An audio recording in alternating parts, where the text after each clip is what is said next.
Here's a tour of my Airbnb here in Seattle. It is a 1-bedroom apartment located right in front of the Pike Place Market here in downtown Seattle. I'm going to show you around my Airbnb, and then I'm going to show you a little bit how I pack, because a lot of people have been asking how I pack these trips. So this is the sofa. It is a very comfy sofa, very nice with the TV right here in front.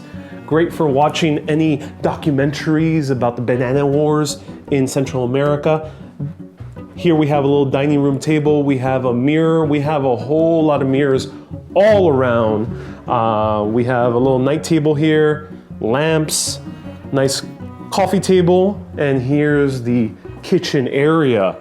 We have a nice fridge and freezer, stove and oven, and we have some I won't talk about those treats, and we have a little sink, microwave, and a little illustration that says, "But first coffee," because it's so right.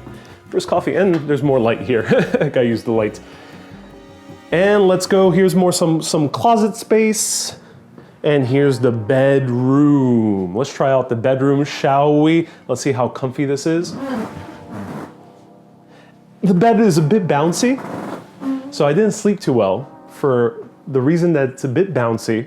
And the second reason is right here. We're facing the alleyway. Now this alleyway generally won't be too bad, but there's cars passing constantly through because this gate is opening to underground parking, and also there's a garbage truck. And this garbage truck passes 2 to 3 times a night, and it stops right in front of my bedroom window.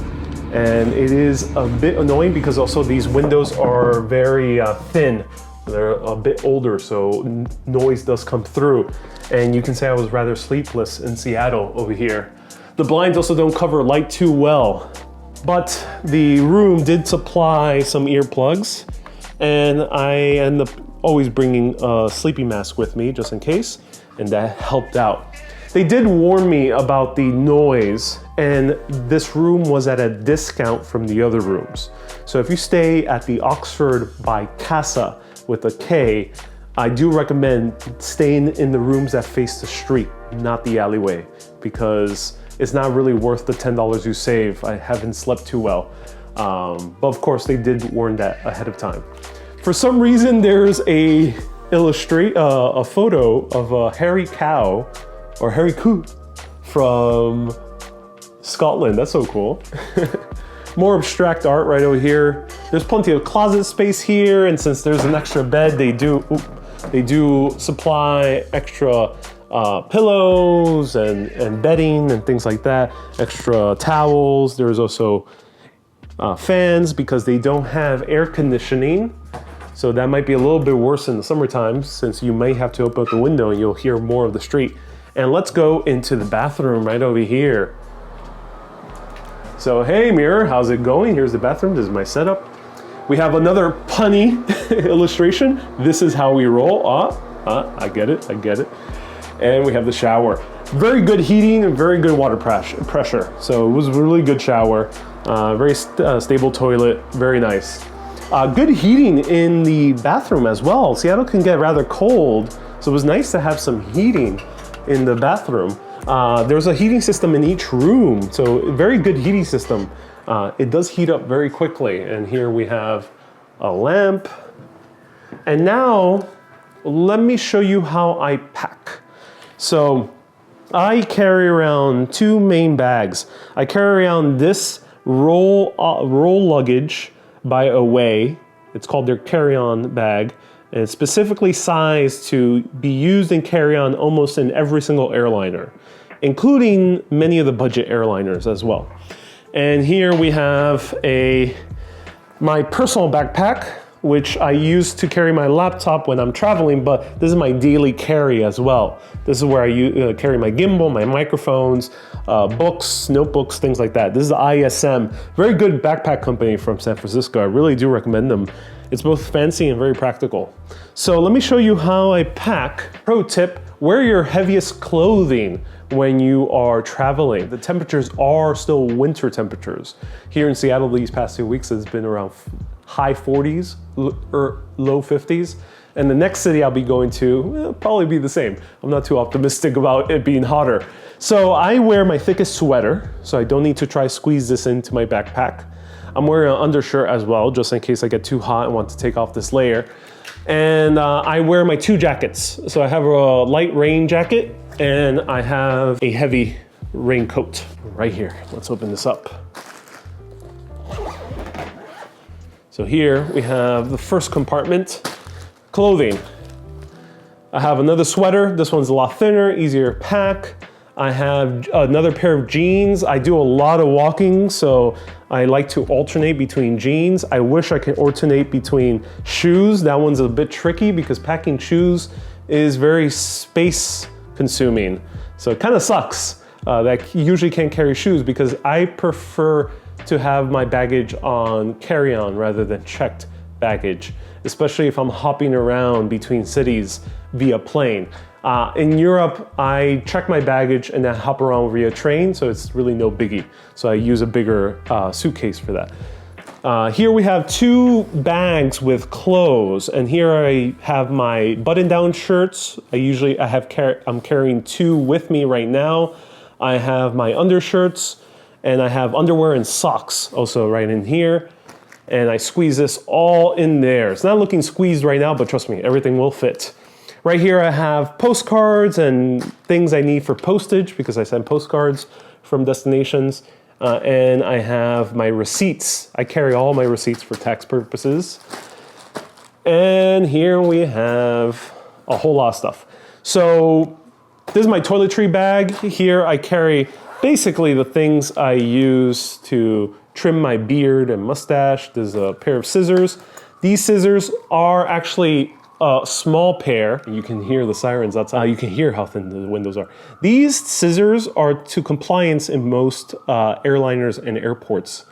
If the scissor was just a bit bigger, it would not be compliant and they might confiscate it. So yes, make sure your scissors are at the right length. And then the other thing I carry inside my toiletry bag is an electric shaver, very nice, and some pomade and things like that. And other things. So here we have socks. We have a lot of socks. I bring almost enough socks as I do for per 2 weeks. So I usually try to bring 10 to 14 socks, which is an absurd amount, but I don't want to do too much laundry. So I bring a whole lot of socks and I bring a lot of underwear. But I try to buy the thin versions so it's easy to pack. This is my bag where I carry all extra gear and wires and microphones and extra knickknacks and holders for basically anything related to tech. And also extra phones I have in here as well. And then I always carry Tums just in case. I have two books here that I have with me for research. I have an extra gimbal that I use as well. Here's my DJI Pocket camera. This is an extra camera as well for more recorded vlogs. But right now I'm using my phone to do this. I have extra pair of gloves just in case. And a huge turtleneck, an umbrella. Umbrella, you know, you can sometimes buy an umbrella at the destination. I decide to bring this one since I'm within the US. But if I were traveling international, I probably would not pack this. I would just buy an umbrella at the destination if needed. And I have an extra pair of glasses. Always have an extra pair of glasses because I would be blind without them. Here are some face towelettes. I love using Burt's Bees.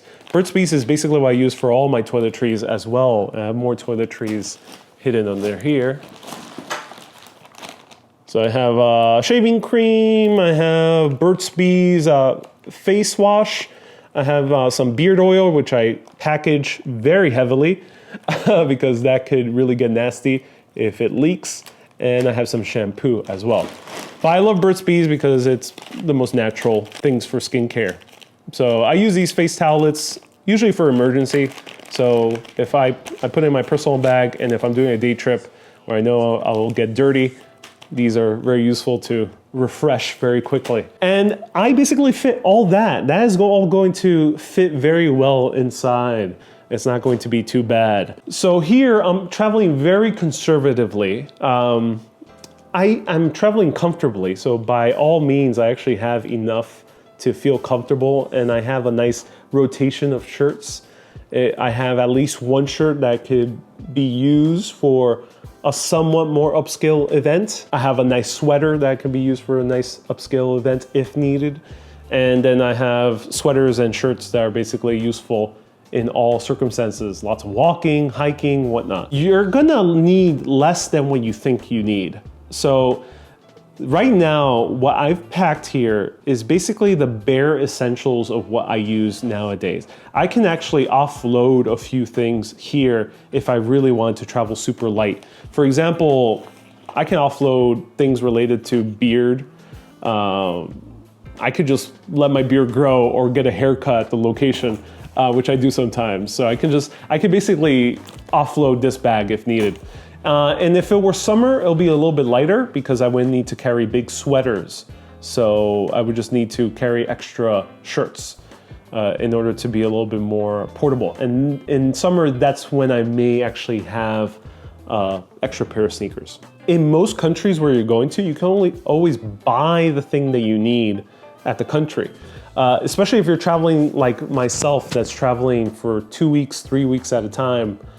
In this case, it's nearly a month. If I need face wash, I'll just buy it at the local pharmacy here in the US. You need soap, if you need an umbrella, if you need extra shirts, especially undershirts, they're pretty cheap in most places around the world. A lot of places around the world, for example, have a Uniqlo or a Gap or something like that. And then shoes, worst case scenario, I've bought extra shoes in foreign countries if my shoes end up breaking or just kind of giving out. Then I just buy a new pair of shoes if needed. So remember, you can always buy something abroad in most locations, especially if you're traveling between Western Europe and North America. So I hope that helps out. This was the Airbnb here in Seattle. I kind of rambled on a lot doing this in one take. Let me know if you have any questions about packing, about traveling. Again, this is the Oxford by Casa with a K here at Pike Place Market in Seattle, very centrally located. To get here from the airport, it's very easy. You take the tram, takes you right 5-minute walk away from this lodging. Overall, it is a safe area. The avenue's safe because it's right in front of one of the most touristy areas. Hope you enjoyed this. Hope this was helpful. Let me know if you have any extra questions. Keep being awesome and always keep on exploring. Have a great day, everyone.